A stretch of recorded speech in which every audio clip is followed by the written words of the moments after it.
20லேருந்து 30 வருஷம் முன்னாடி பார்த்தீங்கன்னா, பெரும்பாலான டைமில் வந்து போன் மேரோக்குள்ளேருந்து தான் அந்த ஸ்டெம் செல்ஸை எடுத்திருந்தாங்க.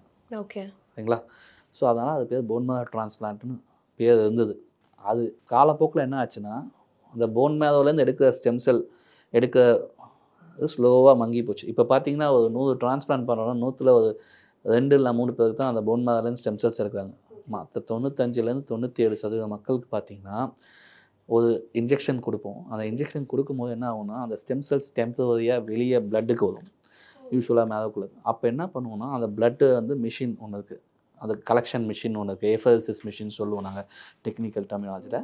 அந்த மெஷின்ல போயிட்டு அத வந்து ஸ்பின் பண்ணி அந்த ஸ்டெம் செல்ஸ மட்டும் தனியா பிரிச்சு எடுத்துக்கும். மிச்சம் இருக்க பிளட் உள்ள வந்துரும். ஸோ அந்த ஸ்டெம் செல்ஸ் அப்படி எடுக்கிறதால இப்போ பெரிஃபரல் பிளட்ன்னு சொல்லுவோம். பிளட் வெளிய இருக்க பிளட்.